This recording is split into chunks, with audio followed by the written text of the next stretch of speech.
Welcome to Confessions from a Pastor's Wife. Thank you so much for joining me. If you like the content of this video, don't forget to like and subscribe. You can also catch this podcast on Apple and Spotify or wherever else you get your podcasts. Well, I am back again. I'm going to talk about something that is a bit of a sensitive subject for some people. You know, with the holidays growing closer, it can be really difficult to navigate if your family situation isn't perfect or ideal, you know? And so one of the verses that really made me think about my dynamic was in Exodus 20, verse 12. God tells us that we need to honor your mother and father, that your days may be long in the land that the Lord your God is giving you. So it's repeated throughout the Old and New Testament that you need to honor your parents. That one for me can be a little bit tricky, not because I don't love my parents, just because of the situation that I find myself in and how our relationship is now. So I'll just give you a bit of a backstory. You know, my mom and I were always really close. I don't really remember a day without her. She's a very loyal woman, lots of fun. My dad, still a really good dad when he was around. But, you know, he liked to, they were partiers, you know, like I remember being young and street lights would come on, but, you know, we'd be in the front yard playing, all the neighborhood kids, and they would just be having parties. And I went to a lot of adult parties, and I don't really remember much just because they separated when I was quite young. But, through the separation, you know, I saw my dad on the weekends, but he was kind of chaotic. You know, he bounced around from place to place and had a different girlfriend a few different times. And, you know, it was kind of chaotic spending time over there. I love my dad and I want to spend time with him, but it wasn't always fun when I came back. My mom was like the stable one. She's very sweet, again, very loyal. And that just kind of, our relationship kind of changed when, you know, I was going through my own difficulties with my ex-husband, and it came to light, you know, things that happened between myself and my mom's husband. And, you know, she found out everything and chose to remain with her husband. So I struggle. How do I honor that? Right? Because I don't feel like, you know, she's really, really thinking about me. But I'm going to get into that, and I'm going to talk to you about how I deal with boundaries when it comes to my family and my mom and my dad. And how I navigate it and how I can still honor them.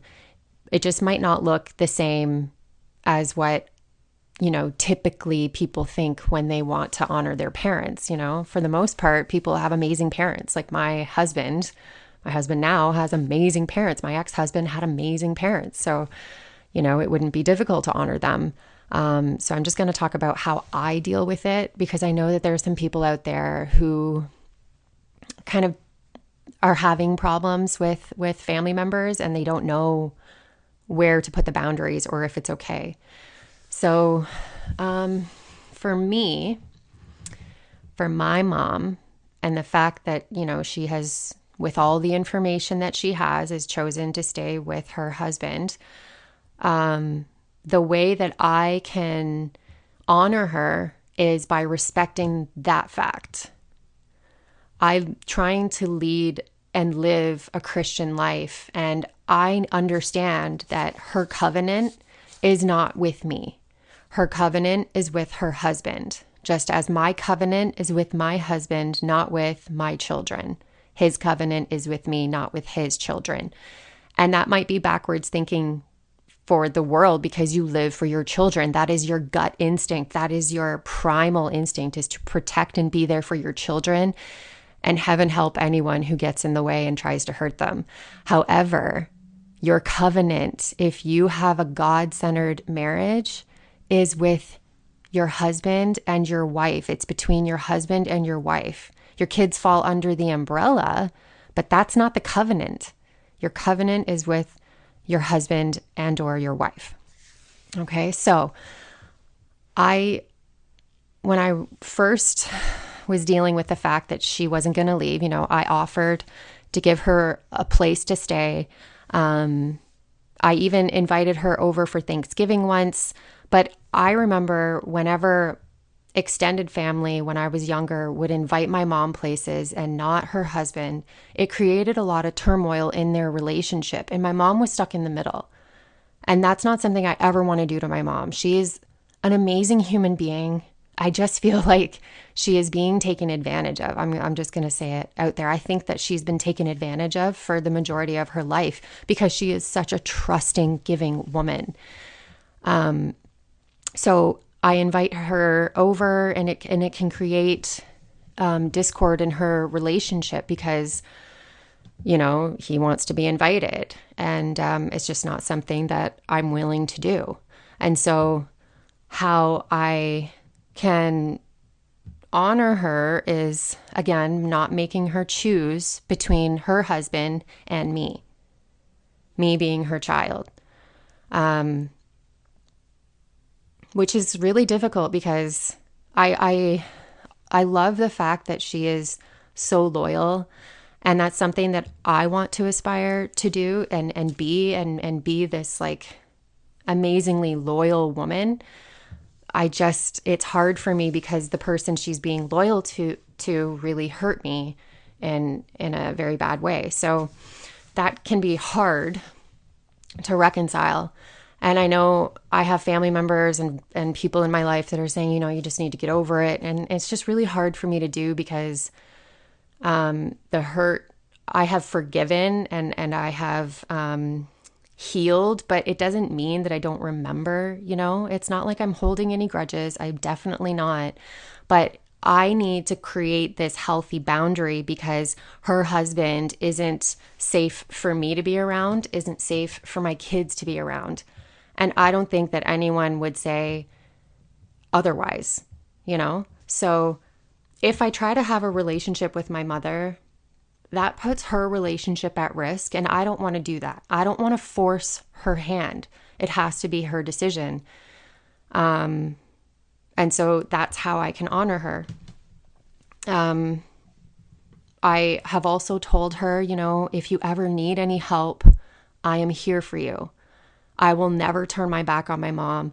She called me up one day and said, I need your help, or someone told me that she was in trouble. I would be there in a heartbeat. Like there is nothing that would keep me from helping my mom. It's just our relationship doesn't look like the way that I thought it would be, coming into my 40th year, things happening in my life that I thought I would be able to share with my mom. And I know some people don't have. I knew this was going to be hard. Some people don't have their mom. And they can be listening to this and tell me, what, your mom is still on earth. And so you should just put everything aside and have that relationship with her. But again, how do I do that and not put her marriage at risk, I just remember whenever she was invited places, the fallout, and then she would have to choose, and then people would get mad at her. Well, why are you choosing not to come? You're separating yourself from your family. And it always put her in the middle, and I do not want to do that to her. She has suffered a lot, and I don't want to be the cause of any pain for her. She has given me a lot, and she sacrificed a lot for me when I was young. So it's just not something that I'm willing to do, and that's really difficult. It's really hard because I feel like she has passed away, though she's here. And that's so hard to deal with, but I pray about it a lot, and I talk to my husband about it a lot. And, when this whole thing of honor your parents came up, I looked at him and I was like, how do I do that? And he just explained to me, you are doing that with the things that you're doing, setting the boundaries that are healthy for everybody. The unconditional love, saying that you'll be there for her no matter what, whenever she needs you. And, I don't talk crap about her. I'm trying to create a space in my podcast where, my life isn't perfect, and I'm being hit with things that a lot of people are, and I want to show you that it is possible from a Christian standpoint, if from a Christian standpoint, that you can still honor your parents, even if it's kind of a dysfunctional parent-child relationship. And then the same thing goes for my father. I love him. He is my dad. We don't have quite the same bond as my mom and I did, but when I was younger, like I said, there was a lot of dysfunction when I would see him on the weekends, and then I just decided, you know what, it's too much. I can't see you. And then, so there was a period of there, I think about 8 years where I didn't see him. And then when I became pregnant, I wanted to have a relationship with him again, because I felt, you know what, maybe things are different. I have a child now, and I would love to give him the opportunity to be a grandparent. I never want to take that away from anybody. And he had met this really amazing woman, my stepmom, and I went to her wedding, or their wedding, and everything, and it was great. But then things happened with my ex, and I met my new husband, and my dad had a problem with his age. So, there was just one Christmas where he was a little bit rude, and I just was like, well, I can't be around you if that's how you're going to be. And I was looking for an apology. I was looking for him to apologize to my now husband, and he still hasn't done that. And he knows that that's kind of what I have told him. I will be open to a relationship with you if you apologize, because it was kind of embarrassing what he did, and how, he was that kind of trying to intimidate my husband, with that whole I'm her dad, and, how old is he, and, and all this stuff. And at first I thought it was a joke, and I kind of chuckled, but he got actually really upset. So I was just like, okay, and it's not like I was looking for his approval. I don't know. So for me, I'm looking for an apology, and he knows that once that happens, we can be open to having a relationship again. So he knows, and the ball is in his court. And so that's what I'm just waiting for, and I don't know if it'll ever happen, but maybe one day. But these are the things. So I don't want to keep putting myself in the line of fire at the same time. My father doesn't agree with my relationship. I'm not going to put myself in the line of fire for him to constantly badger me about it if I go visit him. I just kind of know how my dad is, and I don't want to subject my husband to that either, that type of atmosphere. But I don't want to visit family without my family. We come as a package deal. So that's then, again, another healthy boundary. And he knows, the ball is in his court. Both of my parents, they have the control. At this very moment, they have the control. And I'm open for everything. But it just looks like I'm being a selfish child. And it's just not the case. And it feels like I'm being a selfish child. And the enemy works on me. He attacks me over and over again with thoughts that, I'm a bad daughter, and I should be ashamed of myself. And then, the things start happening with my older son. If you've listened to any of my older podcasts about parenting, my older son has moved out, and we're repairing our relationship. But there's times in my weak moments, when I get these attacks of hopelessness and a little bit of depression, I think this is what I get. So I'm stiff-arming my parents, and now one of my children is stiff-arming me. So I know that these thoughts are attacks from the enemy, and he constantly comes at me. But all of that, I know that I am a good person. I am honoring my family in the ways that are healthy for me, setting up the boundaries that protect myself and protect my family that I have created. You know, I will do everything that I can to protect this marriage and to protect my kids, my blood-born kids, and the kids that I've inherited. And I will not subject them to any type of discourse or chaos, even if it comes from my own family. And I think that that's okay. A lot of you have to be okay with if things are rough in your family, if whenever you get together, there's some type of argument or chaos, or you've asked them to change a behavior and they keep doing the same thing over and over again, that's the line that they've drawn. So I think that it's okay for you to set up a boundary, a healthy boundary, and that can look different from everybody. If you can't have a deep conversation with somebody without getting into an argument, stop having the deep conversation. Have a surface relationship. There's nothing wrong with that.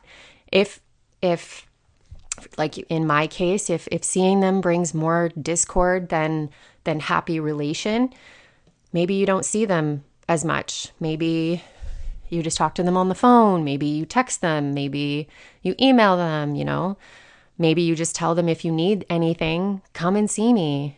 Until then, I don't know, right? So these boundaries are a healthy thing, and it still falls in line with the scripture of honoring your parents.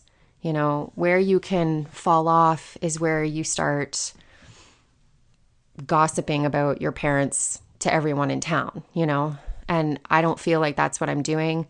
I am sharing with you things that have happened in my relationship, and God is telling me that these are things that you can help other people with, because I know a lot of people, like I said, are dealing with these types of things. So you're definitely not alone in how, if you have parents that it's really hard when you think of honoring them, though God tells you to, you're not alone in that. And just know that Satan will use them to attack you, and he's been doing that to me. So I think the best thing for me is I take my time. Like, if I get a wave of sadness missing them, I let myself feel it. I cry for them. It's really difficult, like I said, because I feel like I'm mourning them, and yet they are still here. So, but then I pray to God, and I ask my husband to pray with me. This Sunday I was rocked with just this huge wave, and I just, during worship, and I just couldn't control it, and I just released. And at the end of it, my husband prayed over me, like right as soon as we were done with worship. And it really helped me out. So prayer, having an understanding partner who can help you through it is amazing as well. And then if you don't have any of that, like if you don't have anyone that can support you, reach out to me, because I'll support you and I can help you along with it. I really feel like God put me in this position to help people who may not have somebody, because for a long time I was dealing with this on my own. I didn't feel like I had anyone that I could go to, because if I go to someone, they'll just say, suck it up or get over it. Your parents are still here, feel lucky, and all these things. And it's not always that cut and dry. So reach out to me if you don't have anyone to talk to, if you're dealing with a similar issue. And if you know anyone that could benefit from this podcast episode, I encourage you to share it with them and like the episode, and make sure that you stay tuned, because I will be releasing another episode of Confessions from a Pastor's Wife. Thank you so much.